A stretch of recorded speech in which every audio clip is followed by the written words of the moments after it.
Shouldn't be alive series का एक और एपिसोड। इस एपिसोड में हम देखेंगे एक आदमी का अफ्रीका के मैदान में प्लेन क्रैश हो गया था। उसके पास कोई नहीं, अब जख्मी हालत में और बिना खाना पानी के वो जंगली जानवरों से कैसे बच पाएगा, यही हम इस एपिसोड में देखेंगे। आपको पहले ही बता दूं, ये भी एक सच्ची कहानी है। So without wasting much time चलते हैं सीधा वीडियो की है अफ्रीका के जिम्बाब्वे देश में मौजूद हवांग नेशनल पार्क से। इस पार्क में दुनिया के सबसे दुर्लभ जानवर रहते हैं। इन जानवरों पर हमेशा शिकार और विलुप्त होने का खतरा बना रहता है। हवांग नेशनल पार्क एक प्योर वाइल्ड एरिया है जहां हर किस्म के जानवर मौजूद है। तो 2003 में हम ग्रेग को देखते हैं। ग्रेग इंग्लैंड में पैदा हुआ था, लेकिन वो बड़ा होते ही अफ्रीका आ गया। ग्रेग ने अपनी जिंदगी अफ्रीका के एक दुर्लभ कुत्तों की प्रजाति को बचाने डेडिकेट कर दी है। अब तक उसे अफ्रीका में 12 साल हो चुके हैं। बचपन से ही ग्रेग को नेचर और वाइल्ड लाइफ से बहुत प्यार था। अफ्रीका उसे एक किताब की तरह लगता था जिससे तुम कितना भी सीख लो, लेकिन वो किताब कभी खत्म नहीं होगी।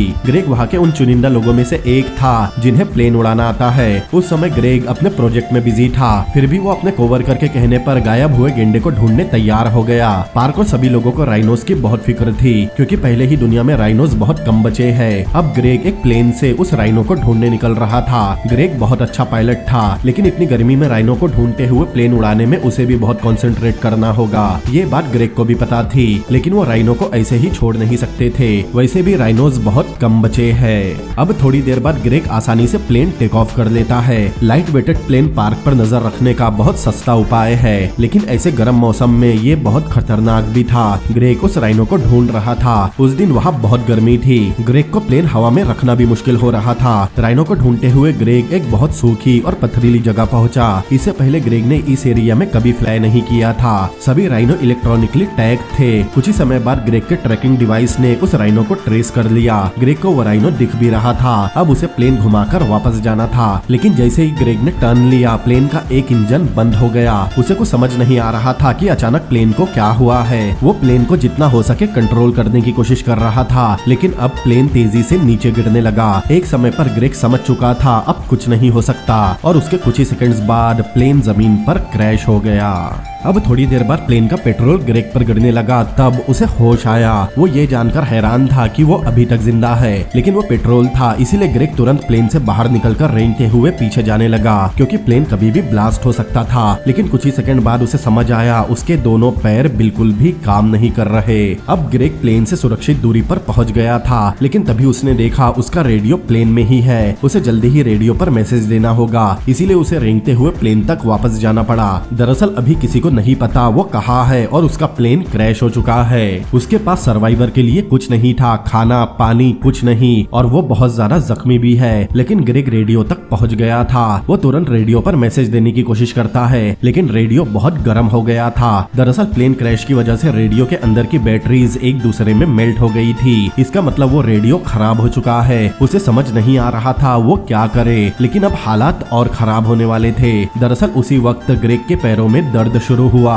दरअसल बाहर से तो उसे बस छोटी मोटी खरोंचें आई थी, लेकिन उसके पैरों की हड्डियां 6 अलग अलग जगहों से टूट गई थी। उसे इंटरनल ब्लीडिंग हो रही थी। उसे ऐसा दर्द हो रहा था जिसे कोई समझ नहीं सकता। उसे लग रहा था जैसे उसके पैर ब्लास्ट हो जाएंगे, लेकिन इतने दर्द में भी उसे पता था उसे ही सब हैंडल करना होगा। अगर उसने कुछ नहीं किया तो उसका बचना नामुमकिन है। उसने अपने आसपास देखा, तब उसे समझ आया यहाँ वो बिल्कुल अकेला है। अब सुबह के 9 बजे है। उसे क्रैश हुए 1 घंटा हो चुका था। वो अभी रोड से 27 किलोमीटर दूर है। जब तक किसी को पता चलेगा उसके साथ क्या हुआ है, शायद तब तक ग्रेग जिंदा न बचे, क्योंकि अफ्रीका की गर्म धूप उसे जला सकती है। अगर वो धूप से बच भी गया, तब भी वो जंगली जानवरों के बीच है। जैसे ही रात होगी, बहुत सारे जानवर शिकार पर निकलेंगे, और ग्रेग तो उनके लिए बहुत आसान शिकार होगा, क्योंकि उसके लिए तो चलना भी मुश्किल है। लेकिन इन सबसे पहले उसे अपने टूटे हुए पैरों के बारे में सोचना होगा। उसे सबसे ज्यादा दर्द पैरों के पंजों में हो रहा था, क्योंकि उसने बहुत मजबूत बूट पहने थे जिससे उसके पैर सूज नहीं पा रहे।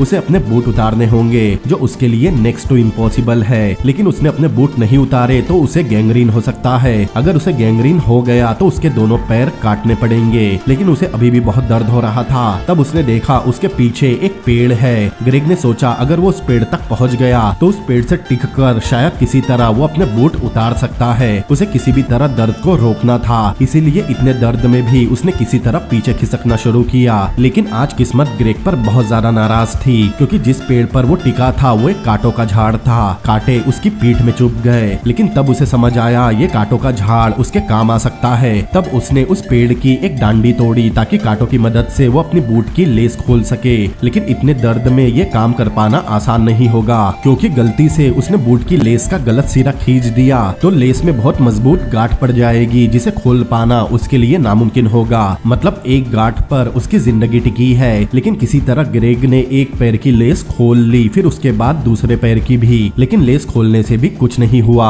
उसका जरा भी दर्द कम नहीं हुआ था, क्योंकि पंजों में सूजन होने की वजह से बूट उसके पैरों में बहुत टाइट हो गए थे। तब उसे समझ में आया उसे बूट की लेस एक एक होल से बाहर निकालनी होगी, इसीलिए उसने तुरंत ही लेस निकालनी शुरू कर दी। उसके दिमाग में लगातार यही बात चल रही थी कि अगर ये बूट नहीं उतरे तो उसके पैर भी नहीं बचेंगे। बूट के जरा भी हिलने पर उसे बहुत दर्द हो रहा था, लेकिन फिर भी ग्रेग लेस निकालता रहा और फाइनली उसने दोनों बूट की लेस निकाल ली। अब उसे बूट उतारने हैं, लेकिन सूजन की वजह से बूट बहुत टाइट हो गए थे। तब उसे उसके बाजू में एक लकड़ी का डंडा दिखाई दिया। वहाँ पत्थरों के अलावा सिर्फ लकड़ी ही थी। ग्रेग ने वो लकड़ी उठाई, लेकिन उस लकड़ी के बूट से टच करने पर भी उसे बहुत दर्द हो रहा था और अभी उसे बूट उतारने भी है। तब उसे एक मूवी याद आई जिसमें दर्द को बर्दाश्त करने के लिए मुंह में कुछ फंसा दिया जाता है। तब उसने एक लकड़ी का टुकड़ा अपने दांतों में दबाया। अब जैसे ही उसने डंडे को अपने बूट से टच किया, दर्द से उसने उस लकड़ी को ही चबा दिया। दरअसल वो लकड़ी सड़ चुकी थी, उसमें दीमक लग चुके थे। ग्रेग तुरंत ही थूकने लगा, जबकि उसके शरीर में इतना पानी भी नहीं था कि उसका थूक निकल सके। फिर उसने अपनी ताकत लगाकर उस लकड़ी के डंडे के जरिए अपने बूट को उतारा। उसे पता था वो अभी रुक गया तो उसके लिए दूसरा बूट उतारना बहुत मुश्किल होगा, इसीलिए इतने दर्द में भी उसने पूरी ताकत लगाकर अपना दूसरा बूट भी उतार दिया। उस समय ग्रेग को कितना दर्द हुआ होगा कोई अंदाजा नहीं लगा सकता। अब थोड़ा दर्द कम होने के बाद जब ग्रेग ने अपनी घड़ी देखी, तब उसे पता चला बूट उतारने उसे पूरे 2.5 घंटे लग गए। वहीं दूसरी तरफ ग्रेग से 325 किलोमीटर दूर उसका कलीग और बेस्ट फ्रेंड पीटर उसके वापस आने का इंतजार कर रहा था। दोनों अफ्रीकन डॉग को बचाने के प्रोजेक्ट पर साथ में काम कर रहे थे। दोनों का एक ही जैसा पैशन था, इसीलिए दोनों दोस्त बन गए। तभी उसे एक कॉल आया। पीटर को पता चला ग्रेग मिसिंग है। पीटर को ये सुनकर शौक तो लगा, लेकिन उसने तभी सोच लिया था उसे ग्रेग को ढूंढना होगा।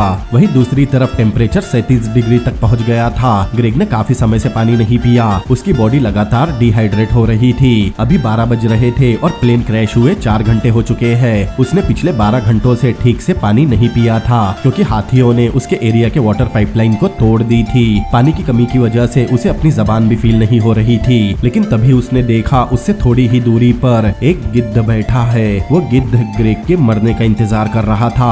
तब ग्रेग ने खुद से कहा वो इतनी जल्दी नहीं मरने वाला, लेकिन डिहाइड्रेशन उसका अगला दुश्मन है। उसके साथ ही जंगली जानवर भी, जो रात होते ही शिकार करने बाहर निकलेंगे। अब जिन जानवरों को बचाने ग्रेग ने अपनी जिंदगी डेडिकेट की है, अब वही जानवर उसकी जान के दुश्मन बनेंगे। इस पार्क में बहुत सारे जंगली जानवर मौजूद है जो शिकार की तलाश में है। शहरों के जू में ये जानवर हार्मलेस दिखते हैं, लेकिन जंगल में वो सभी जानवर आपकी जान के दुश्मन है। ग्रेग को पता था धूप और जानवरों से बचने उसे शेल्टर चाहिए, और उसके पास बस एक ही ऑप्शन है, उसका क्रैश हुआ प्लेन। अब वो ब्लास्ट हो या ना हो, ग्रेग को प्लेन के पास वापस जाना होगा। अब उसने वापस प्लेन की तरफ रेंगना शुरू किया। हर धक्के के साथ उसे बहुत दर्द भी हो रहा था। अब थोड़ी दूर आते ही उसे समझ आया अब उसमें इतनी ताकत नहीं बची। तब उसे याद आया उसे पेट के बल पलटना होगा। बायोलॉजिस्ट होने की वजह से ग्रेग को पता था बहुत सारे जानवर पेट के बल आसानी से चल पाते हैं, लेकिन उसके लिए पेट के बल पलटना भी आसान नहीं था, क्योंकि इससे उसके पैर बहुत ज्यादा हिलेंगे, जिससे उसे बहुत दर्द होने वाला है।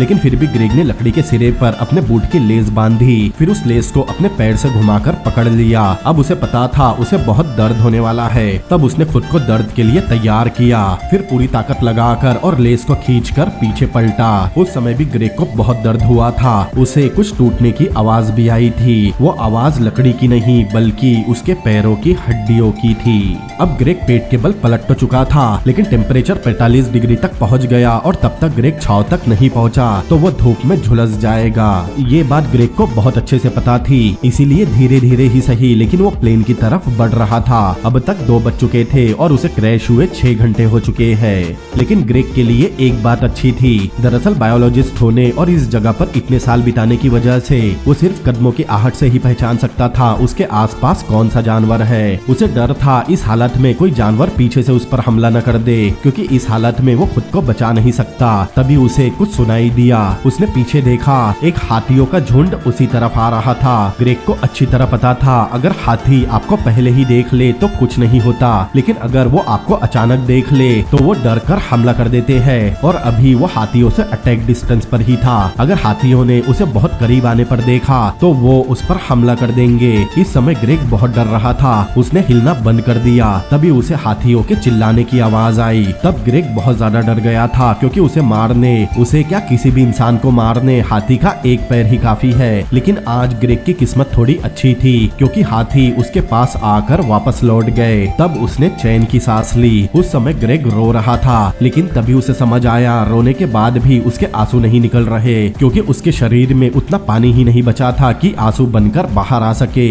वहीं दूसरी तरफ पार्क ने ग्रेग को ढूंढने की मुहिम शुरू कर दी थी, लेकिन हवांग नेशनल पार्क लगभग 1200 किलोमीटर बड़ा है। पीटर नॉर्मन नाम के एक आदमी के साथ था। पीटर को पता चलता है ग्रेग ने अभी तक रेडियो से कांटेक्ट नहीं किया। पीटर कहता है उन्हें उस राइनो को ढूंढना चाहिए, क्योंकि वो राइनो टैग थे। अगर उन्होंने राइनो को ढूंढ लिया तो ग्रेग भी मिल जाएगा, लेकिन उनका एकमात्र ट्रैकिंग डिवाइस ग्रेग अपने साथ ले गया था। अब बिना ट्रैकिंग डिवाइस से वो अंदाजा भी नहीं लगा सकते ग्रेग का प्लेन कहाँ क्रैश हुआ होगा। पीटर को पता था ग्रेग जिंदा है, लेकिन उसके पास ज्यादा वक्त नहीं। नॉर्मन बताता है एयर सर्च शुरू हो चुकी है, लेकिन अभी तक किसी को ग्रेग की कोई खबर नहीं मिली। पीटर को पता था उन्हें ग्रेग को जल्दी ढूंढना होगा, क्योंकि ग्रेग प्लेन क्रैश से बच भी गया हो तो जंगली जानवर उसे जिंदा नहीं छोड़ेंगे। बीतते वक्त के साथ ग्रेग के बचने के चांसेस भी कम होते जा रहे थे। पीटर को पता नहीं था ग्रेग उनसे बस 65 किलोमीटर दूर है।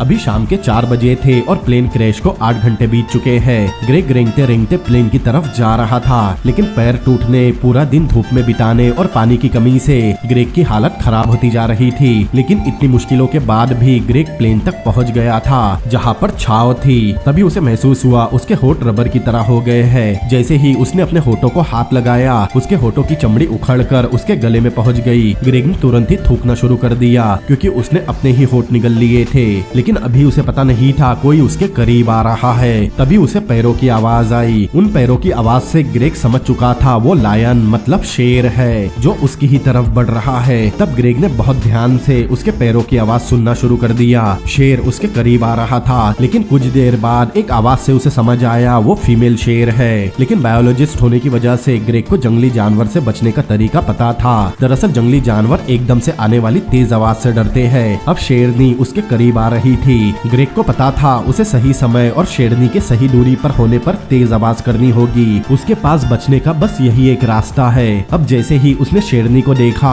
उसने तुरंत एक डंडे से प्लेन को मारना शुरू कर दिया। तब उस आवाज से शेरनी वहाँ से दूर हट गई। फिर वापस आवाज करने पर शेरनी वहाँ से दूर भाग गई। तो इस तरह सही टाइमिंग और शांत रहकर ग्रेग ने खुद को शेर से बचाया था।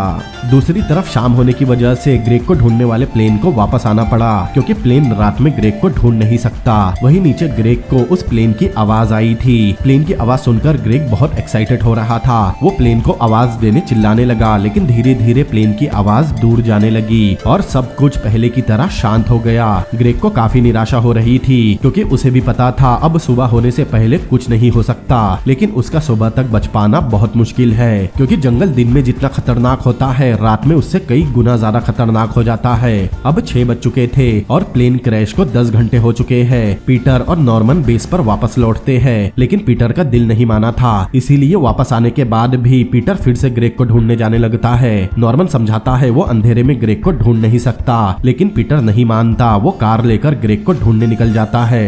दूसरी तरफ ग्रेग पूरी तरह टूट चुका था। उसे समझ नहीं आ रहा था वो इतनी कोशिश किस लिए कर रहा है, क्योंकि उसके बचने की उम्मीद बहुत कम है। हो सकता है वो कल सुबह का सूरज भी न देख पाए। इस तरफ पीटर भी बहुत परेशान था। उसे खुद पर बहुत गुस्सा आ रहा था, क्योंकि वो चाहकर भी कुछ नहीं कर पा रहा। उसने कुछ लोगों को बात करते हुए सुना था कि ग्रेग अब तक मर चुका होगा, लेकिन पीटर को पता था ग्रेग कभी हार नहीं मानता।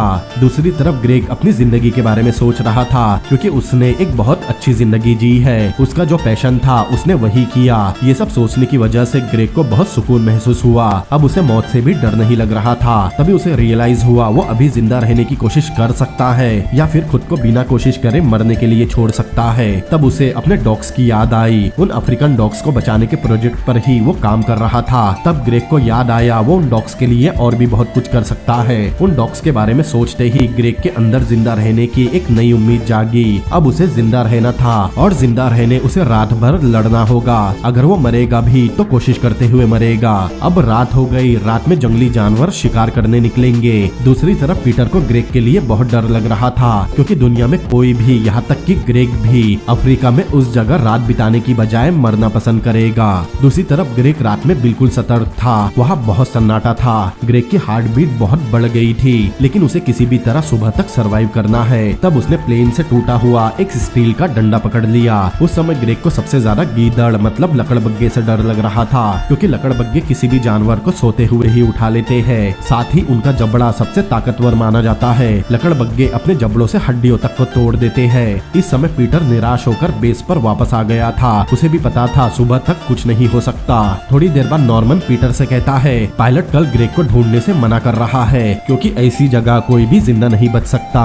एक तो प्लेन क्रैश होना, फिर अफ्रीका के इस जंगल में रात भर बच पाना नामुमकिन है। इसीलिए ग्रेग को ढूंढने जाना पॉइंटलेस होगा। लेकिन पीटर नहीं मानता। उसे पता है ग्रेग कभी गिव अप नहीं करता, वो अभी भी जिंदा है। अब पीटर के जिद करने पर नॉर्मन पायलट से बात करेगा कि कल सुबह होते ही वो ग्रेग को ढूंढने निकल जाए। अब सुबह के 4 बज रहे थे। प्लेन क्रैश को 20 घंटे हो चुके हैं। ग्रेग अभी तक जाग रहा था। उसे सोने से भी डर लग रहा था, क्योंकि उसे पता है वो सोया तो वापस जागेगा नहीं। थोड़ी देर बाद ग्रेग का सबसे बड़ा डर सच होने वाला था। दरअसल उसे सुनाई दिया कोई जानवर उसी तरफ आ रहा है। अब उसके पैरों की आवाज से ग्रेग समझ चुका था वो लकड़बग्गा ही है, और लकड़बग्गे हमेशा पीछे से ही हमला करते हैं, और पीछे से ग्रेग खुद को बचा नहीं सकता। अब खुद को बचाने ग्रेग पिछली टेक्निक ही इस्तेमाल करने वाला था। उसने पहले लकड़बग्गे को करीब आने दिया। अब जैसे ही लकड़बग्गा उसके करीब आया, ग्रेग ने जोर से अपने लोहे की स्टिक से आवाज की। तब उसे सुनाई दिया लकड़बग्गा धीरे धीरे पीछे जा रहा है। तब ग्रेग ने चैन की सांस ली। लेकिन अभी सूरज निकलने में 1 घंटा बाकी है। पता नहीं 1 घंटे में उस पर कौन सा जानवर हमला करे। ये 1 घंटा उसके लिए बहुत लंबा होने वाला है। दूसरी तरफ पीटर भी सोया नहीं था। वो भी बेसब्री से सुबह होने का इंतजार कर रहा था। पीटर को पहले कभी रात इतनी लंबी नहीं लगी। उसने अपने ऑफिस में बात की थी कल सुबह ग्रेग को जमीन पर ढूंढने 15 लोग आने वाले थे, जिससे वो ज्यादा से ज्यादा एरिया में ग्रेग को ढूंढ सके। कुछ समय बाद इतनी लंबी रात के बाद सुबह हुई। ग्रेग ने जख्मी हालत में भी रात काट ली थी, वो भी ऐसे जंगल में जहाँ अच्छे खासे लोग जिंदा न बच पाए। उगते सूरज को देखकर ग्रेग को बहुत अच्छा लग रहा था, लेकिन थोड़ी ही देर बाद उसे याद आया कुछ समय बाद यहाँ बहुत गर्मी बढ़ जाएगी। अगर आज उसे किसी ने नहीं ढूंढा तो कल सुबह तक वो बचेगा नहीं। अब सुबह 7 बजे और प्लेन क्रैश के 23 घंटों बाद एक प्लेन फिर से ग्रेग को ढूंढने निकला। अब वो ग्रेग को सिस्टमेटिकली ढूंढने वाले थे, जैसे ग्रेग राइनो को ढूंढने कहा जा सकता है। और पीटर के कहने पर नॉर्मन भी उस प्लेन में था। पीटर ने नॉर्मन को उस प्लेन में जाने इसीलिए कहा था क्योंकि नॉर्मन उस इलाके को बहुत अच्छे से जानता है, और ग्रेग को कोई ढूंढ सकता है तो वो सिर्फ नॉर्मन ही है। वही जमीन पर ग्रेग को ढूंढ रही टीम गलत दिशा में जा रही थी। ग्रेग को गायब हुए लगभग 24 घंटे होने वाले थे। अब उनके लिए एक मिनट भी कीमती था। ग्रेग अपने प्लेन में मौजूद जीपीएस को देखता है। वो जीपीएस मैसेज तो नहीं भेज रहा था, लेकिन हर बार ऑन करने पर टाइमिंग रिकॉर्ड कर रहा था। तब ग्रेग को लगा अगर उसके मरने के बस कुछ समय बाद लोग ढूंढते हुए उसे वहाँ आए और उन्होंने जीपीएस में देखा कि ग्रेग 10 मिनट पहले तक जिंदा था, तो उन लोगों को बहुत गिल्ट होगा कि वो थोड़ा जल्दी करते तो शायद उसे बचा सकते थे। इसीलिए ग्रेग ने जीपीएस बंद कर दिया, क्योंकि वो उन लोगों को इतने बड़े गिल्ट में डालना नहीं चाहता था। वही इस तरफ नॉर्मन ग्रेग को ढूंढ रहा था और साथ ही वो पीटर को भी रिपोर्ट कर रहा था, लेकिन अभी तक उसे कुछ नहीं मिला। अब नॉर्मन उस रूट पर जाने वाला था जिस पर ग्रेग गया था। वही इस तरफ ग्रेग वहाँ मौजूद एक टूटे हुए कांच को चाटता है ताकि रात में उस पर जमी ओस को पी सके, लेकिन तभी उसे प्लेन की आवाज सुनाई दी। प्लेन उसके करीब आ रहा था। उसने तुरंत रेडियो से उनसे कांटेक्ट करने की कोशिश की ताकि उनको हल्के से हल्का भी सिग्नल मिल सके। वो रेडियो पर अपनी लोकेशन बताने लगा। तब उस प्लेन की आवाज और तेज होने लगी। ग्रेग को लगा उन्होंने उसका मैसेज सुन लिया है। वो बहुत ज्यादा एक्साइटेड हो रहा था, लेकिन तब उसे समझ आया उसे पता भी नहीं वो प्लेन सच में वहाँ है या बस वो उस प्लेन को इमेजिन कर रहा है। लेकिन इमेजिनेशन हो या सच्चाई, फिर भी ग्रेग ने उसके पास मौजूद स्टील के पाइप को धूप में लहराना शुरू कर दिया और तभी नॉर्मन को जमीन पर कुछ चमकते हुए दिखाई दिया। नॉर्मन ने तुरंत सर्च ग्रुप को वो लोकेशन बताई क्योंकि उसे ग्रेग का प्लेन मिल गया था। वही नीचे ग्रेग को पता नहीं था वो प्लेन सच में है या नहीं, या उन्होंने उसे देखा या नहीं, लेकिन उस जगह प्लेन लैंड नहीं हो सकता था, इसीलिए नॉर्मन वापस लौट रहा था क्योंकि उसे वहाँ जमीनी रास्ते से आना होगा। पीटर को भी पता चल चुका था ग्रेग का प्लेन मिल चुका है, लेकिन वो अभी ज्यादा खुश नहीं था क्योंकि किसी को पता नहीं ग्रेग जिंदा है या उन्हें वहाँ उसकी लाश मिलेगी। बेस पर पहुंचकर नॉर्मन ने तुरंत पीटर को वो लोकेशन बताई, लेकिन नॉर्मन पीटर को वहाँ आने से मना कर रहा था क्योंकि उसने वहाँ ग्रेग को नहीं देखा, हो सकता है वो मर चुका हो, लेकिन फिर भी पीटर को ग्रेग को देखना है, इसीलिए वो सब तुरंत उस जगह जाने निकलते हैं। वहीं दूसरी तरफ अब ग्रेग की नजर कमजोर हो रही थी, अब उसे धुंधला दिख रहा था। तभी उसे किसी के चलने की आवाज आई। उसने देखा सामने पीटर और नॉर्मन आ रहे हैं। ग्रेग को देखते ही पीटर और बाकी सब उसकी तरफ दौड़े। सबने देखा ग्रेग की हालत काफी खराब है, लेकिन वो अभी तक जिंदा है। उन्होंने तुरंत उसे पानी पिलाया। पीटर को देखकर ग्रेग बहुत खुश था, लेकिन उसमें इतनी भी ताकत नहीं बची थी कि वो कुछ बोल पाए। पीटर को ग्रेग पर पूरा यकीन था और उसके यकीन पर ग्रेग खरा भी उतरा। एक्सीडेंट के बाद अपने पैर बचाने ग्रेग को 100 से ज्यादा ऑपरेशन करवाने पड़े और अपनी हिम्मत और विल पावर की वजह से ग्रेग कुछ समय बाद ही फिर से अपने पैरों पर चलने लगा। ये ग्रेग की कुछ असली फुटेज है। ठीक होकर ग्रेग पीटर के साथ अफ्रीकन डॉग्स के प्रोजेक्ट को संभालने वापस आया, लेकिन उसने फिर से कभी प्लेन नहीं उड़ाया और इसी के साथ ये सर्वाइवर स्टोरी भी यही खत्म होती है। तो दोस्तों, कैसा लगा आपको ये एपिसोड और मेरा एक्सप्लेनेशन, मुझे कमेंट करके जरूर बताएं। अगर ये वीडियो आपको पसंद आया हो तो इस वीडियो को लाइक करें, अपने दोस्तों के साथ